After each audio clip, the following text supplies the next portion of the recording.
Sheikh chilli की नौकरी। Sheikh chilli अब एक अमीर के यहाँ नौकर हो गया। उसने उसे ऊँट चराने का काम पर लगा दिया। वह हर रोज़ ऊँटों को जंगल में ले जाता और शाम को चराकर वापस ले आता। एक दिन वह एक पेड़ के नीचे पकड़कर सो गया तो ऊँटों को रस्सी पकड़कर कोई ले गया। जब वह जागा तो बहुत घबराया। शेख चिल्ली ने प्रतिज्ञा की थी कि अब अमीर के घर नहीं जाऊंगा, ऊँटों की तलाश करके ही जाऊंगा। अब जंगल में इधर उधर घूमने लगा। उसको ऊँटों का नाम न आता था।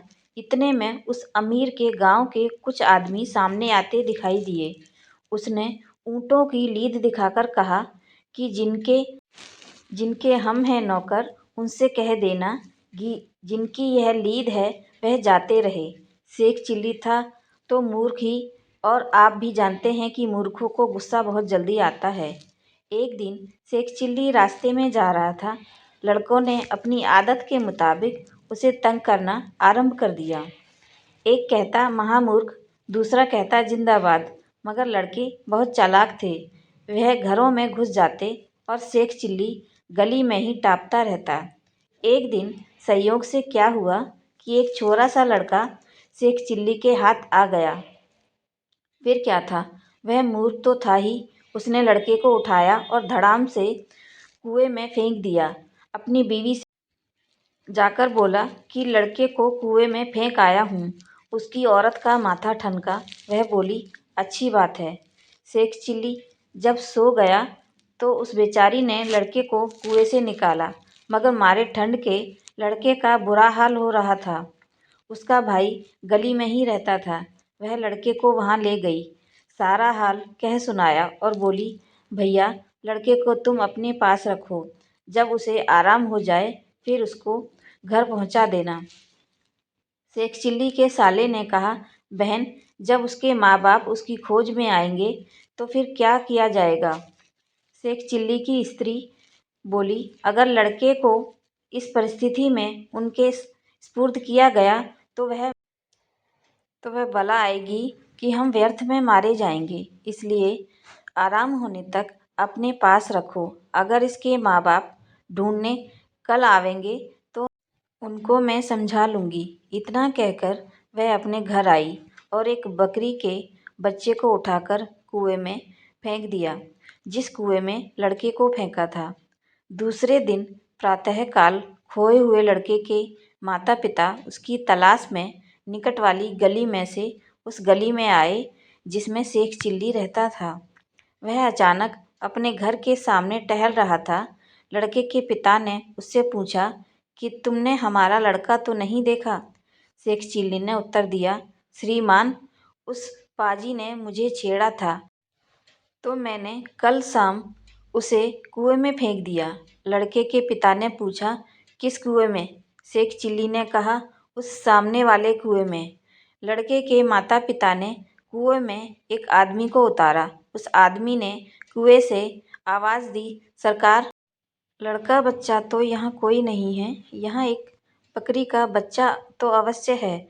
यह कहकर उसने रस्सी के साथ बकरे का बच्चा बांध दिया। बकरे का बच्चा देखकर बहुत हैरान हुए। लड़के के माता पिता उदास होकर शहर के दूसरे भागों में लड़के को तलाश करने लगे। इतने में लड़का स्वस्थ हो गया और उसे शेख चिल्ली के साले ने उसके घर के सामने ले जाकर छोड़ दिया। यह सब कुछ हो गया, मगर शेख चिल्ली बेचारा कई दिन तक सोचता रहा कि लड़के से बकरी का बच्चा किस तरह बन गया। एक दिन की बात है कि शेख चिल्ली एक अमीर आदमी के यहाँ शीश का काम करता था। एक दिन जब मालिक गाड़ी पर सवार होकर बाजार जा रहा था तो शेख चिल्ली उसके पीछे बैठा हुआ था। तो मालिक का रेशमी रुमाल हवा में गिर गया। मालिक ने रुमाल को न देखा, परंतु उसने देख लिया, लेकिन उसको उठाया नहीं। इत्तफाक से मालिक रास्ते में एक दुकान के पास जाकर ठहरा। जब रुमाल की ज़रूरत महसूस हुई तो कहा, मेरा रुमाल कहाँ है। शेख चिल्ली फ़ौरन कहा, हुजूर, आपका रुमाल फलां बाजार में गिर गया था। इस पर मालिक ने डपट कर कहा, बेवकूफ़, तुमने उठाया क्यों नहीं। उसने हाथ जोड़कर कहा, हुजूर का हुक्म न था। मालिक ने गुस्से से दोबारा देखते हुए कहा, जब कोई चीज़ हमारी या गाड़ी वगैरह से गिरे उसे फ़ौरन उठा लिया करो। उसने हाथ जोड़कर अर्ज दिया, बेहतर हुजूर, आइंदा से ऐसा ही होगा। दूसरे दिन जब मालिक सैर करने अपने घर जा रहा था तो घोड़े ने लीद दी। उसने फ़ौरन उतरकर लीद को कपड़े में बांध लिया और अपने पास इत्मीनान से रखा। वापसी में मालिक के साथ एक और साहब भी घर पर आए और मतलब की बातें करने लगे। अब शेख चिल्ली ने अपनी ईमानदारी का सबूत देने के लिए वही लीद कपड़े में बंधी हुई मालिक के सामने पेश कर दी और अदब से कहा, हुजूर की आज्ञा से घोड़ों की गिरी हुई चीज़ को उठा लाया था। मालिक के दोस्त ने मेज़ पर पड़ी हुई गठरी को खोलता देखकर बोलना बंद कर दिया और बाद में चीज़ देखने पर खिलखिलाकर हंसा। मालिक को ऐसी बुरी स्थिति पर बड़ा क्रोध आया। शेख चिल्ली ने मालिक की लाल आंखें देखकर कदम पीछे हटा लिया और जल्दी से यह कहता हुआ बाहर चला गया, श्रीमान की आज्ञा थी। अच्छा, अब मैं घोड़े को पानी पिला आऊँ। इसके बाद वह घोड़े को नदी पर ले गया। किनारे पर खड़ा होकर सोचने लगा, यहाँ पानी थोड़ा है, साथ ही कीचड़ वाला है, आगे चलकर पानी पिलाना चाहिए। यह सोचकर घोड़े को आगे ले गया। नदी के बीच में चूंकि पानी बहुत गहरा था, अतः घोड़े की रस्सी छोड़ दी और अपनी जान बचाकर बाहर भाग आया। उसका विचार था कि घोड़ा इसी तरफ आ जाएगा, मगर जब घोड़े को गोते खाते और दूसरी तरफ बहते देखा तो शोर मचाने लगा, घोड़ा भाग गया, घोड़ा भाग गया। इसी तरह चिल्लाता हुआ मकान पर आ गया और मालिक को हांफता हुआ हाल सुनाने लगा। मालिक ने उसकी बात पर विश्वास करके अपनी तलवार उठा ली, जो वह शाम को अपने पास रखता था। शेख चिल्ली को साथ में लेकर वह नदी पर गया। उसका ख्याल था कि घोड़ा असली है और उसी स्थान पर ठहर गया होगा।